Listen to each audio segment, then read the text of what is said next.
అది ఇక్కడ పాయింట్.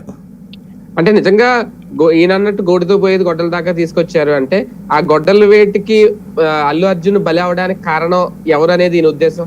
ఇప్పుడు దాంట్లో ఆయన ఉద్దేశం ఏది ఉన్నా సరే మనం దాంట్లో పించింగ్ చేయక్కర్లేదు. ప్రాక్టికల్గా చెప్పాలంటే ఓ బాధ్యతగా స్పందించాడు ఆయన. ఆయన అందరూ మాట్లాడిన దాంట్లో తప్పేమనిపించలేదు.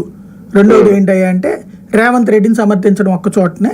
రేవంత్ రెడ్డి ఇప్పుడు ఆయనే చెప్తున్నాడు హీరోని జవాబుదారీ చేయడం కరెక్ట్ కాదని. మాకు పక్కన వచ్చేటప్పటికి రేవంత్ రెడ్డి చేసింది తప్పులేదు అంటే అక్కడ కొంత మొహం ఆడబడుతున్నాడు ఆయన. అంటే రేవంత్ సాఫ్ట్ గా అదే పని ఆంధ్రాలో చేసుంటే ఎట్టుండేది, రచ్చ అయిపోయి ఉండేది బేసిక్ గా. అంతే అదే జగన్ టైంలో జరుగుంటే ఎట్టుండేది అది. అవును, రాజకీయ పరిణామాల గురించి కూడా ఆయన మాట్లాడడం అది అంటే నేను దీన్నేమి ఏదో అంటారు గొడుగుడికి ఎగర పీకడం కాదు కానీ కులాల గురించి మాట్లాడారు కదా సార్. ఇప్పుడు నాగబాబుకి ఏ రేషియోలో ఇస్తున్నారు, ఏ కోటాలు ఇస్తున్నారు అన్నప్పుడు ఆయన మాట్లాడిన మాట హరిప్రసాద్ గారి కులం తెలియదు, నాకు కందులు దుర్గేష్ కులం తెలియదు, ఎస్సీ అయి ఉన్న నాదెండ్ల మనోహర్ ఆ ప్లేస్ లో ఉంటే పదవి ఇచ్చి ఉండేవాడిని, మంత్రి పదవి. అది ఎలా అనిపించింది సార్? ఇప్పుడు ప్రాక్టికల్ గా చెప్పాలంటే చంద్రబాబు గారికి సంబంధించి బాగా చూసేశారు కాబట్టి ఆయన మంచి చెడు జనం అబ్జర్వ్ చేసేశారు. పొగిడే వాళ్ళు ఉంటారు, తిట్టుకునే వాళ్ళు ఉంటారు. జగన్మోహన్ రెడ్డిది అంతకుముందు అంతా బాగుంటుంది అనుకుంటారు.